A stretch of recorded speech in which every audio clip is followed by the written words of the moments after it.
بسم اللہ الرحمن الرحیم۔ مختار بن ابی عبید ثقفی ان چند حکمرانوں میں شامل ہے جنہوں نے بنو امیہ کے خلاف تلوار اٹھائی، اور یہ عبد الملک بن مروان کا زمانہ تھا کہ جب مختار ثقفی کو کوفہ پر سلطنت حاصل ہوئی۔ یہ تابعین میں سے تھا اور اس کے والد حضرت ابو عبید ثقفی رسول اللہ صلی اللہ علیہ وآلہ وسلم کے مشہور صحابی تھے۔ مختار نے 66 ہجری کو حکومت وقت کے خلاف تلوار اٹھائی اور یہ قسم کھائی کہ اگر میں کسی بھی ایسے شخص کو قتل نہ کروں جو کہ کربلا کے واقعہ میں ملوث تھا تو مجھ پر خدا کی لعنت ہو۔ ناظرین، یہی وہ قسم تھی کہ جس نے مختار ثقفی کو مقبولیت کی بلندیوں پر پہنچا دیا۔ جب نواسۂ رسول سیدنا حسین رضی اللہ تعالی عنہ نے حضرت مسلم بن عقیل کو کوفہ میں اپنا سفیر مقرر کیا تو مختار ثقفی نے حضرت مسلم بن عقیل کی مہمان نوازی کی۔ اسی دوران یزید نے صحابی رسول کو ہٹا کر ایک سخت دل انسان عبید اللہ ابن زیاد کو کوفہ کا گورنر مقرر کر دیا، جس نے آتے ہی حضرت مسلم بن عقیل کے خلاف محاذ کھڑا کر دیا اور مختار ثقفی سمیت بہت سے لوگوں کو حضرت مسلم بن عقیل کا ساتھ دینے کی وجہ سے جیل میں بند کر دیا اور پھر دھوکے سے حضرت مسلم کو شہید کر دیا۔ مختار ثقفی جیل میں اسی آس پر تھا کہ نواسۂ رسول حضرت سیدنا امام حسین کے آتے ہی کوفہ کے حالات ٹھیک ہو جائیں گے، لیکن بدقسمتی سے ایسا نہ ہوا اور بالآخر وہ واقعہ پیش آیا کہ جسے تاریخ بھی لکھتے ہوئے خون کے آنسو روتی ہے۔ سیدنا حسین رضی اللہ تعالی عنہ کو شہید کر دیا گیا۔ اس واقعہ کے تقریباً 6 سال بعد مختار ثقفی کو کوفہ پر حکومت کرنے کا موقع ملا اور اس نے قسم کھائی کہ واقعہ کربلا میں ملوث تمام کرداروں کو جہنم واصل کروں گا۔ مختار نے کچھ لوگوں کی مدد سے 6000 لوگوں کے ناموں کی فہرست تیار کی جو کہ واقعہ کربلا میں یزید کے فوجی تھے۔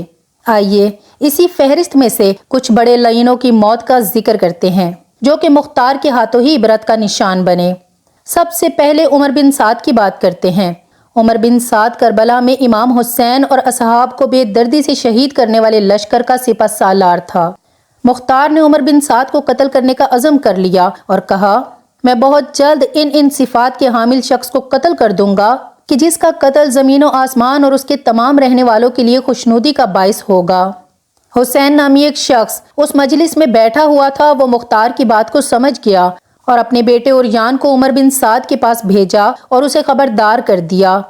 دوسرے دن عمر بن سعد نے اپنے بیٹے حفص کو، جو کہ جنگ کربلا میں بھی اس کے ساتھ تھا، مختار کے پاس بھیجا تاکہ اس کے ساتھ گفتگو کرے۔ حفص جب مختار کے پاس پہنچا تو مختار نے اپنے ایک فوجی افسر کو جس کا نام کسان تمار تھا مخفیانہ طور پر اپنے پاس بلایا اور اسے حکم دیا کہ ابھی تم عمر بن سعد کے پاس جاؤ اور اس کا سر تن سے جدا کر کے میرے پاس لے آؤ۔ ابن قتیبہ کہتا ہے کہ کسان مختار کے حکم سے عمر بن سعد کے گھر میں داخل ہوا اور دیکھا کہ وہ بستر پر بیٹھا ہوا تھا۔ جب اس نے کسان کا حشرناک اور غضب آلود چہرہ دیکھا تو اپنی موت کا یقین کر لیا اور چاہا کہ اپنی جگہ سے اٹھ کر بھاگے، لیکن لحاف میں اس کا پاؤں پھنس گیا اور وہ بستر کے اوپر ہی گر گیا اور کسان نے بغیر کوئی مہلت دیے اسے وہیں قتل کر دیا اور اس کا سر تن سے جدا کر دیا، اور یوں اس کی زندگی کا آخری ذلت آمیز ورق اور ننگین باب ختم ہوا۔ کسان جب عمر سعد کا منحوس سر لے کر مختار کے پاس آیا تو مختار نے عمر کے بیٹے حفص کو خطاب کر کے کہا، اس کٹے ہوئے سر کے مالک کو جانتے ہو؟ اس نے کہا، ہاں، اور اب اس کے بعد زندگی میں کوئی بھلائی نہیں۔ مختار نے کہا، ہاں، تیرے لیے واقعتاً زندگی اب فائدہ مند نہیں رہی، اور حکم دیا کہ حفص کا سر بھی تن سے جدا کر کے اس کے باپ کے سر کے ساتھ رکھ دیا جائے۔ اس کے بعد مختار نے کہا، عمر سعد کا سر حسین کے بدلے اور حفص کا سر علی اکبر کے بدلے، لیکن فوراً اپنے جملے کی تردید کرتے ہوئے کہنے لگا، ہرگز نہیں، خدا کی قسم، کبھی یہ برابر نہیں ہو سکتے، بلکہ اگر میں قبیلہ قریش کے 3/4 حصے کو قتل کر دوں تب بھی حسین ابن علی کی انگلی کی ایک گرہ کے برابر بھی نہیں ہو سکتے۔ پھر مختار نے دونوں کے سر سیدنا علی شیر خدا کے بیٹے حضرت محمد بن حنفیہ کے پاس بھیج دیے۔ دوسرا بدبخت خولی بن یزید تھا جو کہ مختار کے ہاتھوں ہی کتے کی موت مرا۔ یہ خولی وہی شخص تھا کہ جس نے نیزے پر حضرت سیدنا مولا امام حسین کا سر انور چڑھایا اور کوفہ میں ابن زیاد کے دربار میں لے جا کر خوب انعام و اکرام حاصل کیا۔ بعض روایات تو یہ بھی ہیں کہ اسی نے سیدنا حسین کو آخری نیزہ مارا تھا۔ کوفہ پر حکمران بنتے ہی مختار ثقفی نے اپنے کوتوال ابو عمرہ کو چند فوجیوں کے ساتھ خولی بن یزید کی گرفتاری کے لیے بھیجا۔ ان فوجیوں نے آ کر خولی کے گھر کو گھیر لیا۔ جب خولی کو علم ہوا تو وہ چھپ گیا اور اپنی بیوی سے کہا کہ تم ان فوجیوں کو کہنا کہ مجھے خولی کے بارے میں کچھ نہیں پتا۔ کوتوال نے اپنے فوجیوں کو کہا کہ خولی کے گھر کی تلاشی لو تاکہ پتہ چل سکے کہ خولی گھر میں ہے یا نہیں۔ خولی کی بیوی وہی تھی جس نے سیدنا امام حسین کے سر انور سے پوری رات محبت کی تھی اور خولی پر ناراض ہوئی تھی۔ جب سپاہیوں کو خولی نہ ملا تو بیوی نے ہاتھ کے اشارے سے بتایا کہ خولی وہاں چھپا ہے اور منہ سے کہنے لگی کہ خولی گھر پر نہیں ہے۔ خولی سر پر ایک ٹوکرا لیے چھپا ہوا تھا۔ اس کو گرفتار کر کے لے کر آ رہے تھے کہ راستے میں ہی مختار سقفی مل گیا۔ وہاں ہی مختار نے خولی کے گھر والوں کو بلا کر سب کے سامنے اس کے سر کو تن سے جدا کر دیا، پھر اس کو آگ میں پھینک دیا گیا۔ جب تک خولی کا جسم جل کر راکھ نہ ہوا تب تک مختار اپنی جگہ سے نہ ہلا۔ پھر اپنے فوجیوں سے کہا کہ اس کی راکھ کو ہوا میں اڑا دو تاکہ اس بدبخت کی خاک کا بوجھ بھی زمین سے کم ہو سکے۔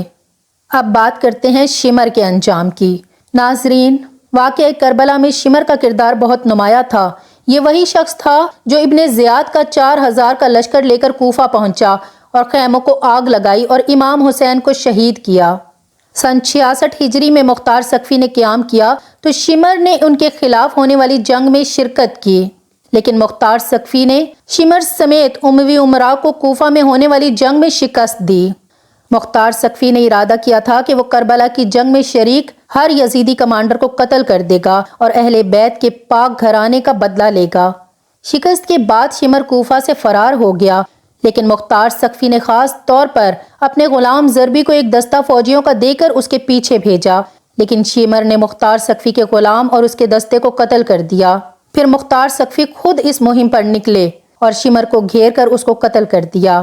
اس کا سر گردن سے اتار کر کالا کر کے نیزے پر لٹکا کر پورے کوفہ میں گھمایا گیا اور اس کے دھڑ کو پہلے کھولتے ہوئے تیل کی دیگ میں ڈالا گیا اور پھر کوفہ کے بازار میں جنگلی کتوں کے آگے ڈال دیا گیا اور پھر شمر کا سر محمد بن حنفیہ کے پاس مدینہ بھجوا دیا گیا۔ ابن زیاد، ناظرین، ابن زیاد کوفہ کا گورنر تھا جس نے حضرت مسلم بن عقیل کو شہید کیا اور امام حسین کو گھیر کر ان کو مارنے کے لیے اپنی فوج بھیجی۔ اسی کے حکم پر پانی بند کیا گیا اور اسی کے خط کی روشنی میں کربلا کا واقعہ وقوع پذیر ہوا۔ مروان کی حکومت میں ہی سلیمان بن سرد خزائی نے توابین قائم کیا جو کہ کوفے کے توبہ کرنے والوں پر مشتمل تھا، جو نواسۂ رسول حضرت امام حسین رضی اللہ تعالی عنہ کی شہادت کا بدلہ لینا چاہتے تھے۔ مروان نے ابن زیاد کو ہی توابین کے مقابلے کے لیے بھیجا۔ 65 قمری میں مروان کی موت واقع ہو گئی، لیکن ابن زیاد نے پیش قدمی جاری رکھی اور عین الوردہ کے مقام پر توابین کو شکست دے دی۔ اس کے بعد ابن زیاد جزیرہ کے شہروں کو تحت فرمان لانے میں مشغول ہو گیا۔ پھر اس نے مختار عاملین کے تابع موصل پر حملہ کر دیا۔ مختار کے طرفدار تکریت نے اکن نشینی اختیار کی اور مختار بن سقفی کو اس حملے سے آگاہ کر دیا۔ مختار نے اپنی سپاہ بھیجی جس نے ابن زیاد کی بھیجی ہوئی فوج کو شکست سے دوچار کیا۔ چنانچہ مختار سقفی کے لشکر کی کامیابی کے بعد ابن زیاد نے بدلہ لینے کے لیے ان پر حملہ کیا، جبکہ اس بار مختار سقفی نے ابن زیاد کے مقابلے کے لیے ابراہیم بن مالک اشترا کو بھیجا۔ چنانچہ دریائے خاضر کے ساحل کے نزدیک موصل سے 5 فرسخ کے فاصلے پر عراقیوں اور شامیوں کی بہت بڑی جنگ ہوئی، جس میں محرم 67 ہجری کو ابن زیاد نے شکست کھائی، جہاں پر ابن زیاد کا قتل ہوا۔ عبید اللہ ابن زیاد اور اس کے ساتھیوں کے سر تن سے جدا کر کے مختار سقفی کے پاس بھیجے گئے، جن کو عبرت حاصل کرنے کے لیے اسی مسجد میں اور اسی جگہ پر رکھا گیا جہاں سیدنا امام حسین کا سر اقدس رکھا گیا تھا۔ اب یہاں ابن زیاد کے سر کے ساتھ ایک نہایت غیر معمولی واقعہ پیش آتا ہے کہ جس کو سن کر آج بھی دشمنان اہل بیت کانپ اٹھتے ہیں۔ یہ واقعہ جامع ترمذی میں 3780 پر درج ہے۔ حضرت عمارہ بن عمیر تابعی بیان کرتے ہیں کہ جب مختار سقفی کی فوج کی جانب سے جنگ کے بعد یزید کے عراقی گورنر عبید اللہ ابن زیاد اور اس کے ساتھیوں کے سر کاٹ کر لائے گئے تو ان سروں کو ایک قطار میں مسجد میں لوگوں کی عبرت کے لیے رکھ دیا گیا۔ حضرت عمارہ فرماتے ہیں کہ جب میں مسجد میں پہنچا تو لوگ کسی خوفناک شے کو دیکھ کر کہہ رہے تھے، وہ آیا، وہ آیا۔ اچانک میں نے دیکھا کہ ایک سانپ جو سروں کے درمیان سے گزرتا ہوا عبید اللہ ابن زیاد کے نتنوں میں گھس گیا اور تھوڑی دیر اس کے سر میں رکا اور پھر منہ سے نکل کر غائب ہو گیا۔ کچھ دیر بعد دوبارہ شور برپا ہوا، وہ آیا، وہ آیا۔ حضرت عمارہ تابعی فرماتے ہیں کہ اس طرح سانپ نے 2 یا 3 بار یہ عمل دہرایا۔ حکیم بن طفیل تائی نے، جو کہ یزیدی فوجی تھا، عباس علمبردار کے لباس پر قبضہ کیا تھا، امام حسین رضی اللہ تعالی عنہ کو تیر مارے تھے۔ مختار سقفی نے اپنے سپاہیوں کو ان کی گرفتاری کے لیے بھیجا، تو جب وہ اس کو پکڑ کر لا رہے تھے تو اس کے گھر والے عدی بن حاتم تائی، جو حاتم تائی کا بیٹا تھا، اس کے پاس گئے۔ انہوں نے کہا کہ تم مختار سے سفارش کرو۔ مختار عدی کے ساتھ بہت ہی عزت کے ساتھ پیش آیا۔ مختار نے اس کو پاس بٹھایا۔ عدی نے اپنے آنے کی وجہ بتائی تو مختار نے کہا کہ آپ محمد صلی اللہ علیہ وآلہ وسلم کے نواسے کے قاتلوں کے بارے میں سفارش کرتے ہیں؟ اس نے کہا کہ حکیم پر جھوٹا الزام ہے۔ مختار نے کہا کہ اچھا، ہم اس کو چھوڑ دیں گے۔ سپاہیوں کو راستے ہی میں معلوم پڑ گیا تھا کہ عدی حکیم کی سفارش کے لیے مختار کے پاس چلا گیا ہے، اس لیے سپاہیوں نے راستے میں ہی حکیم کو قتل کر ڈالا تھا۔ اس کو نشان عبرت اس طرح بنایا گیا کہ اس کو ایک کمرے میں بند کیا گیا تھا۔ اس سے کہا کہ تم نے عباس ابن علی کے کپڑے اتارے تھے، ہم اپنی زندگی میں تیرے لباس کو اتارتے ہیں۔ سپاہیوں نے اس کو اندھا کر دیا، پھر کہا کہ تم نے حسین ابن علی کو تیر مارا تھا، ہم بھی تجھ کو تیر مارتے ہیں۔ یہ کہتے ہی انہوں نے تیر مار مار کر حکیم کو قتل کر دیا۔ کربلا میں ان لوگوں نے حضرت امام حسین رضی اللہ تعالی عنہ اور ان کے ساتھیوں کے ساتھ طرح طرح کے ظلم کیے تھے۔ جو لوگ میدان کربلا میں سیدنا امام حسین کے مقابلے میں گئے، جس نے مولا حسین یا ان کے ساتھیوں کو شہید کرنے کی جرت کی، ان سب کو مختار سقفی نے بہت بے دردی سے جہنم واصل کیا، اور یقیناً وہ اب بھی جہنم کا ایندھن ہی بن رہے ہوں گے۔ ایک روایت کے مطابق 6000 کوفی مختار سقفی کے ہاتھوں ذلت کے ساتھ قتل ہوئے۔ ان کے علاوہ بھی بے شمار لوگ طرح طرح کے عذاب میں مبتلا ہو گئے تھے۔ تاریخ چیخ چیخ کر بتا رہی ہے کہ ان میں سے کوئی نہیں بچا تھا۔ ہر کسی کو بری سے بری سزا اور عذاب کا سامنا کرنا ہی پڑا تھا، جس نے بھی واقعہ کربلا میں مظالم ڈھائے تھے، یہاں تک کہ اس عذاب سے یزید بھی نہ بچ سکا اور بہت بری موت مرا۔ اللہ سبحانہ و تعالیٰ سے دعا ہے کہ وہ ہمیں رسول اللہ صلی اللہ علیہ وآلہ وسلم اور ان کی پاک آل سے لامحدود محبت عطا فرمائے۔ آمین یا رب العالمین۔